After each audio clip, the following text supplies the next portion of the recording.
Hello students, आज हम नया टॉपिक शुरू कर रहे हैं जिसका नाम है fluid mosaic model of cell membrane. तो बच्चों, हम जो चैप्टर यहाँ पर पढ़ रहे हैं the cell unit of life, तो इसमें प्रीवियस क्लासेस में हमने बहुत अच्छे से समझ लिया है कि किस तरीके से जो सेल मेम्ब्रेन है उसका जो बिहेवियर है उसके अकॉर्डिंग उसका स्ट्रक्चर जो है समझने के लिए बहुत सारे साइंटिस्ट ने डिफरेंट मॉडल जो है वो दिए थे कि जो सेल मेम्ब्रेन है वो किससे बनी हुई है, या फिर जो सेल मेम्ब्रेन है किसी भी सेल की तो वो किस तरीके से फंक्शन जो है परफॉर्म करती है, जो डिफरेंट डाइवर्सिटी के फंक्शंस वो परफॉर्म करती है, तो क्या एग्जैक्टली उसका केमिकल कंपोजिशन जो है वो होता है। तो बच्चों, आज हम फ्लूइड मोजाइक मॉडल के बारे में बहुत डिटेल में स्टडी करने वाले हैं और इस मॉडल को डिटेल में समझने के बाद आपको दो तीन चीजें बिल्कुल क्रिस्टल क्लियर हो जाएंगी कि ऐसी कौन से मॉलिक्यूलर लेवल पर ऐसे कौन कौन से कंपोनेंट्स हैं जिससे हमारी सेल मेम्ब्रेन जो है वो बनी हुई है।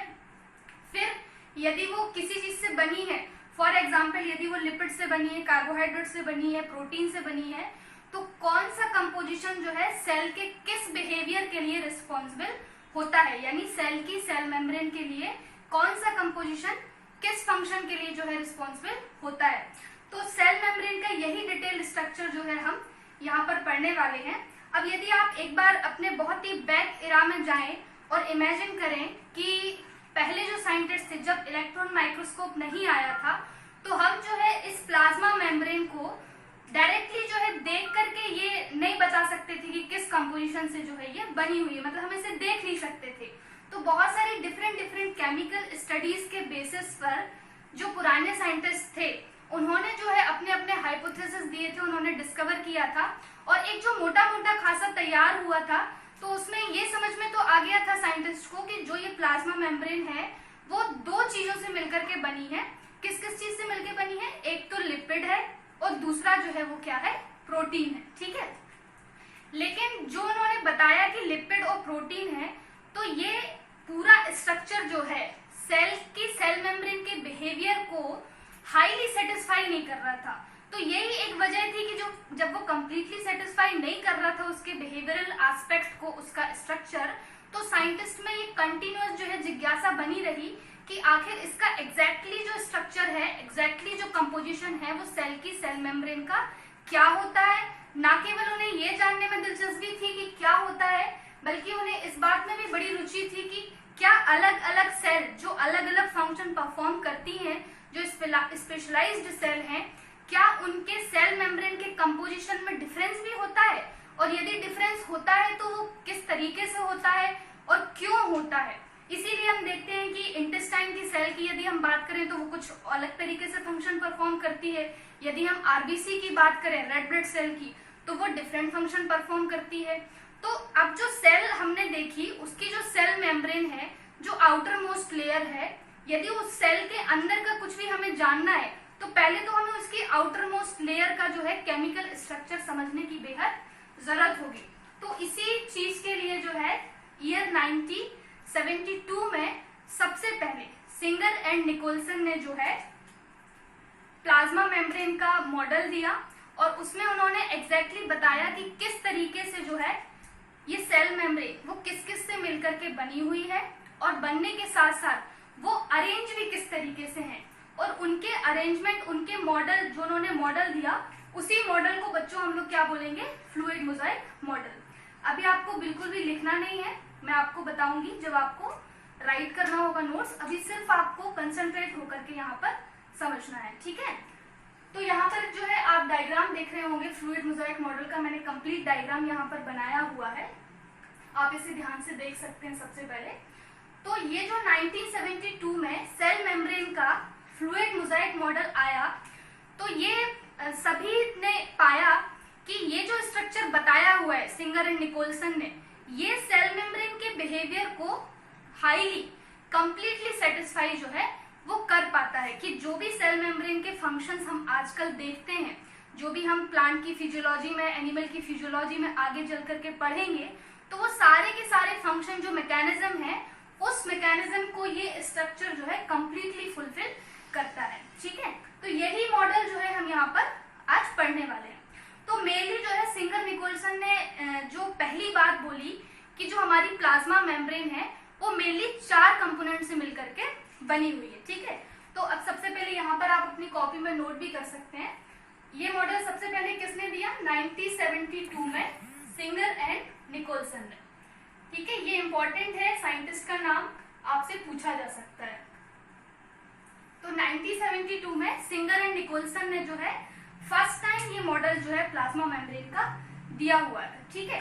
अब उन्होंने पहली बात बताई कि ये जो सेल मेम्ब्रेन है, चाहे वो सेल की आउटर मोस्ट मेम्ब्रेन हो या फिर जो हम सेल ऑर्गेनेल्स पढ़ते हैं, जो डबल मेम्ब्रेनस सेल ऑर्गेनेल्स हैं लाइक क्लोरोप्लास्ट और माइटोकॉन्ड्रिया, उनकी भी जो आउटर मोस्ट मेम्ब्रेन है वो इसी तरीके के कंपोजिशन से मिलकर के, इसी तरीके के कंपोनेंट से मिलकर के बनी होती है, ठीक है। तो क्या बोला उन्होंने कि सबसे पहले तो जो है ये किससे मिलके बनी हुई है? लिपिड से। दूसरा उन्होंने बताया कि इसमें जो है प्रोटीन जो है बहुत ज्यादा है। फिर तीसरा उन्होंने बताया कि इसमें कार्बोहाइड्रेट भी है। और चौथा उन्होंने बताया कि इसमें कोलेस्ट्रॉल भी है। कोलेस्ट्रॉल एक तरीके का लिपिड ही है, तो हम चाहे तो इसे 3 भी कह सकते हैं, कोलेस्ट्रॉल को चाहे तो अलग भी कर सकते हैं, ठीक है।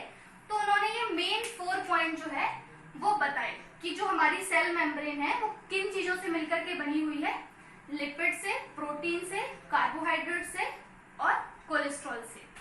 अब लिपिड में भी जो है मेन जो लिपिड है, वैसे तो अलग अलग तरीके के लिपिड भी हो सकते हैं, लेकिन जो मेन लिपिड है वो उन्होंने बताया कि फॉस्फोलिपिड जो है सबसे ज्यादा अमाउंट में सारी सेल्स की मेम्ब्रेन में, सारी सेल की सेल मेम्ब्रेन में प्रेजेंट होता है। तो ठीक है, अब इस थोड़ा सा हम डायग्राम को पहले यहाँ पर कंसंट्रेट करेंगे। यहाँ से आपको क्लियरली दिखेगा कि यहाँ पर मैंने एक चीज दिखाई है आपको कि ये जो ब्लू कलर का आप देख रहे हैं, ये प्लस यहाँ तक ये जो एंटायर आपकी जो लेयर है, इसे हम क्या बोलेंगे बच्चों? Phospholipid bilayer. यानी कि फॉस्फोलिपिड की 2 लेयर आपस में इस तरीके से जो है ज्वाइंट हो जाएंगी। इस तरीके से क्यों ज्वाइंट होंगी? यदि हम इसका यहाँ एक सिंगल फॉस्फोलिपिड को यहाँ पर निकाल के देखें तो ये कुछ इस तरीके का स्ट्रक्चर जो है आपके सामने आता है, ठीक है। ये आप मान लीजिए क्या है आपका कंप्लीट फॉस्फोलिपिड। अब इस कंप्लीट फॉस्फोलिपिड के अंदर जो है, यदि आप यहाँ पर देखें तो यहाँ सबसे पहले तो आपका R ग्रुप होगा, यहाँ पर आपका फॉस्फेट ग्रुप होगा जो कि किससे? ग्लिसरॉल से जुड़ा होगा। और ये ग्लिसरॉल से जो है अगेन दो फैटी एसिड्स की जो टेल है वो यहाँ पर कनेक्टेड होंगी। हाइड्रोकार्बन्स की टेल जो है वो कनेक्टेड होंगी, तो इन्हें हम क्या बोल सकते हैं? 2 फैटी एसिड बोल सकते हैं। इस तरीके से जो है इस फॉस्फोलिपिड का ये डिटेल्ड स्ट्रक्चर है, ठीक है। अब यहाँ पर आप एक चीज बड़े ध्यान से देख रहे होंगे कि एक जो टेल है वो तो मैंने स्ट्रेट बनाई हुई है, लेकिन जो दूसरी टेल है वो मैंने हल्की सी बेंड बनाई हुई है, बेंड है ना। तो ये इसका क्या सिग्निफिकेंस है वो अभी हम आगे चल के इसमें पढ़ेंगे। समझना आपको इसमें ये है कि ये जो आप हेड देख रहे हैं, जो राउंड पोर्शन आपका देख रहे हैं, ये हाइड्रोफिलिक नेचर में है। हाइड्रोफिलिक मतलब क्या है? वाटर लविंग मॉलिक्यूल है। यहाँ पर जो सब्सटेंस आपको दिख रहा है, ये जो हेड दिख रहा है आपको फॉस्फोलिपिड का, ये कैसा है? हाइड्रोफिलिक है। और वहीं पर यदि हम फैटी एसिड की बात करें तो ये कैसा है? हाइड्रोफोबिक इन नेचर है। तो ये हम कह सकते हैं कि ये जो फॉस्फोलिपिड का जो मॉलिक्यूल आपको दिख रहा है ये एम्फीफिलिक इन नेचर है, यानी कि इसमें हाइड्रोफिलिक पार्ट भी है और इसमें हाइड्रोफोबिक पार्ट भी जो है वो प्रेजेंट है। तो ये साइंटिस्ट ने इस असेंबली को ऐसे बोला कि ये एक सेल्फ असेंबली है। सेल्फ असेंबली कैसे है ये? कि इसका ये जो हाइड्रोफिलिक नेचर है और इसका ये जो हाइड्रोफोबिक नेचर है, इसके डिफरेंस की वजह से ही जो है ये जो डिफरेंस है, दोनों स्ट्रक्चर एक ही फॉस्फोलिपिड में प्रेजेंट है, तो वो इस तरीके से अरेंज हो गए कि आप जस्ट इमेजिन करके देखिए, आपके पास जो है एक सेल है, तो सेल के अंदर भी साइटोप्लाज्म है जो कि फ्लूइड सब्सटेंस है, और सेल जहां पर होती है उसके आउटर मोस्ट लेयर मतलब आउटर मोस्ट पार्ट यानी कि उसके सराउंडिंग में, यानी कि उसके एक्स्ट्रा सेलुलर जो पार्ट है वहां पर भी फ्लूइड होता है। तो इसीलिए इस फॉस्फोलिपिड का अरेंजमेंट कुछ इस तरीके से है कि जो दोनों साइड की जो हाइड्रोफिलिक पार्ट है वो वाटर के टुवार्ड्स जो है अरेंज हो जाते हैं। क्योंकि ये जो टेल आप देख रहे हैं ये मैंने आपको बताया किस नेचर की है, हाइड्रोफोबिक नेचर की है। तो ये अगर सपोज इमेजिन करिए कि ये आपकी टेल जो है सेल के साइटोप्लाज्म से इंटरेक्ट करे तो क्या ये कर पाएगी? नहीं कर पाएगी। क्यों? क्योंकि वो वाटर उसको रिपेल करेगा, वो हाइड्रोफोबिक इन नेचर है। तो फिर ये जो स्टेबलाइज्ड स्ट्रक्चर हम देख पा रहे हैं वो हमें नहीं मिल पाएगा। तो इसीलिए ये इसने सेल्फ असेंबली इस तरीके से प्लाज्मा मेम्ब्रेन ने जो है वो की हुई है। ठीक है, तो ये जो फॉस्फोलिपिड की जो बाई लेयर है इसका जो मेन फंक्शन है वो क्या है? इसका मेन फंक्शन हम यहाँ पर अभी समझते हैं। ठीक है,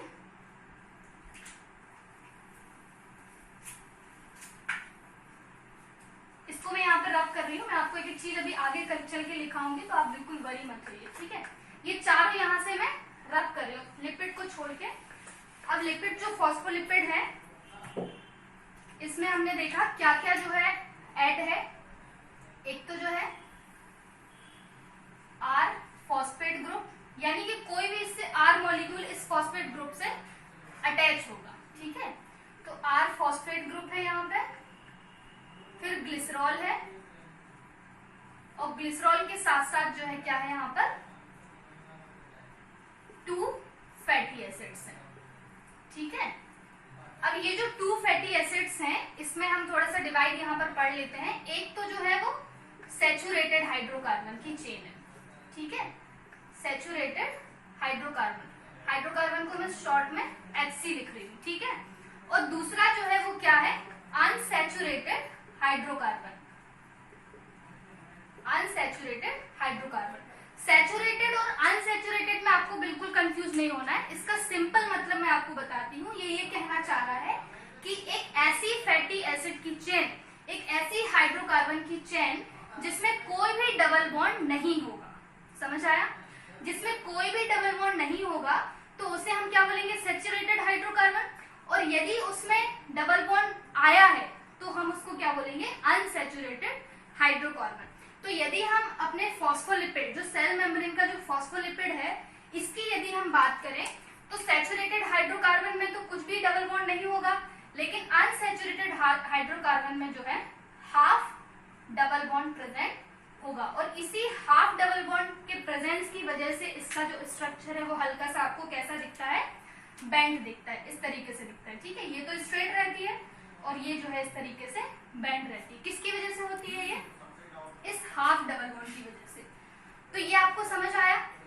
अब ये जो इसका स्ट्रक्चर है, इस स्पेसिफिक स्ट्रक्चर की वजह से ही, इस डबल फॉस्फोलिपिड की बाई लेयर की वजह से ही जो है हमारा जो सेल है, सेल के अंदर का फ्लूइड साइटोप्लाज्म, ठीक है, जिसे हम इंट्रासेलुलर फ्लूइड भी बोलेंगे, और सेल के बाहर का फ्लूइड जिसे हम एक्स्ट्रा सेलुलर फ्लूइड बोलेंगे, इन दोनों फ्लूइड को आपस में बहुत ही इफेक्टिव तरीके से, इफिशिएंट तरीके से सेपरेट कर पाता है।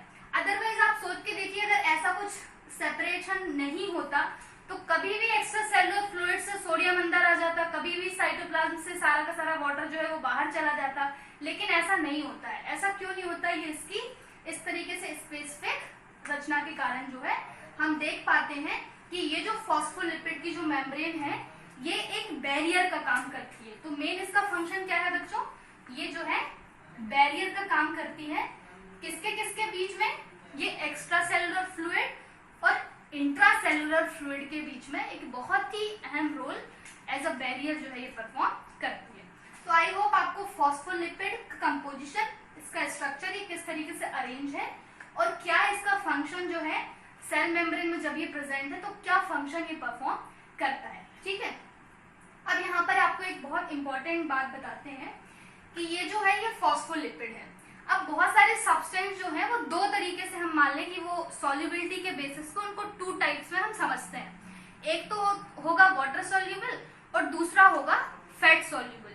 तो अब मजे की बात यहाँ पर ये है कि जो कार्बन डाइऑक्साइड और जो ऑक्सीजन है, ध्यान से सुनिएगा आप, यहाँ पर मैं लिख देती हूँ, जो कार्बन डाइऑक्साइड प्लस ऑक्सीजन है ये हमारे सेल में सबसे ज्यादा एक्सचेंज होता है इन गैसेस का, ऑक्सीजन का और कार्बन डाइऑक्साइड का। ऑक्सीजन हम जब इनहेल करते हैं तो सारी सेल्स को रेस्पिरेशन के लिए रिक्वायर्ड होता है, और रेस्पिरेशन की प्रोसेस फिनिश हो जाने के बाद जो कार्बन डाइऑक्साइड हमारी सेल्स रिलीज करती हैं तो उस कार्बन डाइऑक्साइड को एग्जिट करने के लिए, सेल से बाहर आने के लिए जो है सबसे बड़ा जो रोल है वो इसी फॉस्फोलिपिड की लेयर का होता है। क्यों? क्योंकि कार्बन डाइऑक्साइड और ऑक्सीजन जो है ये हाईली लिपिड सॉल्युबल गैसेस होती हैं। और यहाँ पर एक चीज और ये समझना है कि सिर्फ ऑक्सीजन और CO2 नहीं, ऐसी कोई भी चीज यदि लिपिड सॉल्युबल है तो वो डायरेक्टली जो है इस मेम्ब्रेन को एक्स्ट्रा सेलुलर फ्लूइड से वो इंट्रासेलुलर फ्लूइड में भी आ सकती है और इंट्रासेलुलर फ्लूइड से जो है वो बाहर भी जा सकती है by the process of diffusion. मतलब आपको समझ में आया कि कोई भी चीज यदि लिपिड सॉल्युबल है तो वो बहुत इजीली जो है एक जगह से दूसरी जगह इस मेम्ब्रेन के थ्रू जो है बहुत इजीली ट्रांसपोर्ट हो सकती है। समझ आ गया? लेकिन वहीं पर यदि मैं बात करूं आपसे कि कोई चीज वाटर सॉल्युबल है तो वो तो फिर इस लिपिड को क्रॉस नहीं कर पाएगी ना। तो वाटर सॉल्युबल सब्सटेंसेस के लिए जो है उनके ट्रांसपोर्ट के लिए इसी मेम्ब्रेन में फिर दूसरा कंपोजिशन रिस्पॉन्सिबल है, जिसे हम लोग आगे क्या पढ़ेंगे, प्रोटीन। तो अब आपको समझ में आ गया कि जो CO2 है और जो ऑक्सीजन है उसका इतना फास्ट डिफ्यूजन, इतना फास्ट ट्रांसपोर्टेशन जो है किस वजह से between the cell, between the organ, between the parts, और इतना फास्ट जो है हमारे लंग्स से हमारे एवरी सेल्स तक जो है ये गैसेस इतना इजीली कैसे डिफ्यूज जो है वो हो जाती है। तो आपको फॉस्फोलिपिड एकदम क्लियर हो गया? ठीक है, चलिए अब हम आगे बढ़ते हैं। सेकेंड कंपोजिशन हम पढ़ने वाले हैं प्रोटीन के बारे में। अगर इस फ्लूइड मोज़ाइक मॉडल को आप बहुत अच्छे से समझ लेते हैं तो आगे जब प्लांट फिजियोलॉजी या फिर मैं बात करूं एनिमल फिजियोलॉजी, जब आप डिफ्यूजन पढ़ेंगे, ऑस्मोसिस पढ़ेंगे, प्लांट्स में ट्रांसपोर्टेशन पढ़ेंगे, ट्रांसपायरेशन पढ़ेंगे, तो बहुत आसानी से आपको चीजें समझ में आएंगी कि कहाँ पर फैसिलिटेटेड डिफ्यूजन हो रहा है, कहाँ पर एक्टिव ट्रांसपोर्ट हो रहा है। ये सारी चीजें आपको बहुत अच्छे से क्लियर वहां पे हो जाएंगी। तो चलिए अब हम दूसरे कंपोजिशन की बात करते हैं। दूसरा हमारा क्या है, प्रोटीन। ठीक है, अब ये जो प्रोटीन है, एक और चीज यहाँ पर समझने जैसी है कि जो मैं ये बता रही हूँ, हर सेल्स में अगर अलग अलग पार्ट की सेल्स की हम बात करें, अलग अलग टिश्यू सिस्टम के सेल की बात हम करें, तो हर सेल का आपस का जो कंपोजिशन है, यानी कि उसकी मेम्ब्रेन में कितना लिपिड होगा, कितना प्रोटीन होगा, कितना कार्बोहाइड्रेट होगा, कितना कोलेस्ट्रॉल होगा, ये वेरी करेगा, ये एंटायरली वेरी करेगा। और उसका फंक्शन जिस हिसाब से होगा उस पर्टिकुलर सेल का, उसके अकॉर्डिंग जो है, फंक्शन के अकॉर्डिंग जो है उसका कंपोजिशन भी एंटायरली चेंज हो जाता है। ठीक है, तो ऐसा स्टैंडर्ड नहीं है कि सारी सेल्स में इतने परसेंट ही प्रोटीन होता है या फिर सारी सेल्स में इतने परसेंट ही कार्बोहाइड्रेट होता है। ये हम कुछ फिक्स जो है यहाँ पर कह नहीं सकते। ठीक है, तो प्रोटीन जो है ये दो तरीके के होंगे बच्चों। एक तो होगा आपका इंट्रिंसिक प्रोटीन और दूसरा होगा आपका एक्सट्रिंसिक प्रोटीन। नाम से आपको समझ में आ रहा है, इंट्रिंसिक मतलब वो सारे प्रोटीन्स जो अभी सेल मेम्ब्रेन के अंदर जो है और एक्सट्रिंसिक मतलब कि जो सेल मेम्ब्रेन में अंदर एम्बेडेड नहीं है बट इस तरीके से पेरीफेरी पर जो है वो अटैच है। डायग्राम में आपको क्लियर मैंने दिखाया है, मैंने दोनों साइड डायग्राम बनाया है। इसका क्या मतलब है? इसका मतलब ये है कि ये जो एक्सट्रिंसिक प्रोटीन मैंने यहाँ पर लिखा है, ये इंट्रासेलुलर भी प्रेजेंट हो सकते हैं और ये एक्स्ट्रा सेलुलर भी जो है वो प्रेजेंट हो सकते हैं। समझ आ रहा है आपको? अब जो ये प्रोटीन्स हैं, यदि इन प्रोटीन के आपस में कंसेंट्रेशन की बात मैं करूं आपसे, तो इंट्रिंसिक प्रोटीन जो है वो कितना परसेंट होता है? 70% होता है। जितना भी होगा उसका 70%। ठीक है, और एक्सट्रिंसिक जो है वो कितना होगा? 30%। इनके दो अलग अलग और भी नाम है। एक्सट्रिंसिक प्रोटीन को हम पेरिफेरल प्रोटीन भी कहते हैं, इंट्रिंसिक प्रोटीन को जो है हम ट्रांसमेम्ब्रेन प्रोटीन भी कहते हैं और इंटीग्रल प्रोटीन भी जो है वो कहते हैं। ठीक है, ये प्रोटीन्स का हमारे सेल में ट्रांसपोर्टेशन और कम्युनिकेशन में बहुत ही अहम रोल जो है ये परफॉर्म करते हैं। अब यहाँ पर मैंने दो तरीके के आपको ये प्रोटीन जो है वो दिखा दी है। एक तो ये प्रोटीन है और दूसरा आपको ये एक्सट्रिंसिक प्रोटीन दिखाया है। ठीक है, तो अब यदि इंट्रिंसिक प्रोटीन की मैं बात करूं तो इसकी कुछ प्रॉपर्टी है।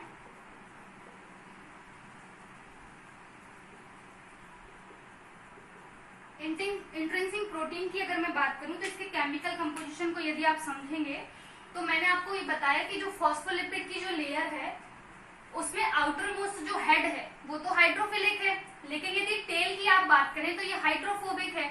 तो आप सोच के चलिए कि यदि इस हाइड्रोफोबिक एरिया में किसी सब्सटेंस को आना है तो उस सब्सटेंस के अंदर भी हाइड्रोफोबिक इन नेचर कुछ कंपोजिशन होना चाहिए, तभी तो वो स्टेबली यहाँ पर रुक पाएगा। यदि उसमें ऐसा कुछ नहीं होगा तो ये तो फिर रिपल्सन होगा ना, और ये फिर यहाँ अच्छे से स्टेबलाइज नहीं रह पाएगा।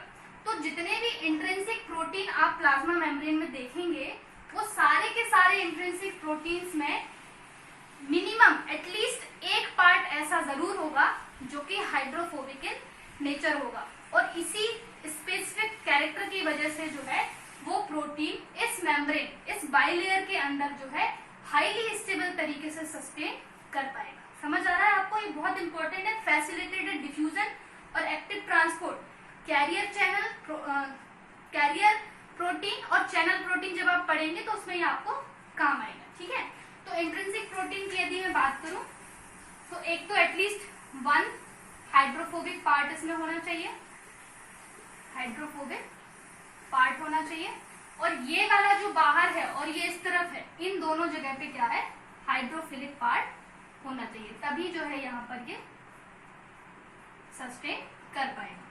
समझ आया? अब ये जो है ये टाइटली एम्बेडेड होते हैं मेम्ब्रेन के अंदर, लेकिन वहीं पर यदि आप एक्सट्रिंसिक प्रोटीन की बात करें तो ये लूजली पैक होते हैं। कैसे होते हैं? लूजली पैक, मतलब कि बहुत ज्यादा एम्बेडेड नहीं होते हैं, सिर्फ इनमें हाइड्रोफिलिक पार्ट होता है, हाइड्रोफोबिक पार्ट नहीं होता है। यही वजह है कि ये सेल के मेम्ब्रेन के अंदर नहीं जाते हैं, ये लास्ट में पेरिफेरी पे अटैच होते हैं। दूसरी एक और चीज यहाँ पर डायग्राम में ही आपको समझ में आएगी कि एक प्रोटीन को तो मैंने प्रोटीन से ही अटैच किया हुआ है, लेकिन दूसरे प्रोटीन को मैंने लिपिड से अटैच किया हुआ है। कहने का मतलब बच्चों ये है कि ये लिपिड से भी अटैच होकर रह सकता है और ये प्रोटीन से भी अटैच होकर के रह सकता है। कंफ्यूज आपको यहाँ पर बिल्कुल भी नहीं होना है कि प्रोटीन है तो क्या हमेशा प्रोटीन से अटैच होकर के ही रहेगा, ये कहीं भी जो है depending on the function available हो सकता है। ठीक है, तो एक्सट्रिंसिक प्रोटीन की यदि स्पेशल कैरेक्टर की बात करें तो इसमें कोई भी जो है नो हाइड्रोफोबिक पार्ट, इसमें कोई भी हाइड्रोफोबिक पार्ट जो है वो प्रेजेंट नहीं होगा। ठीक है, तो प्रोटीन आपको समझ में आ गया। अब इसका हम फंक्शन लिख लेते हैं कि फंक्शन क्या है, इसको रब कर देते हैं तो आपको क्लियर होगा।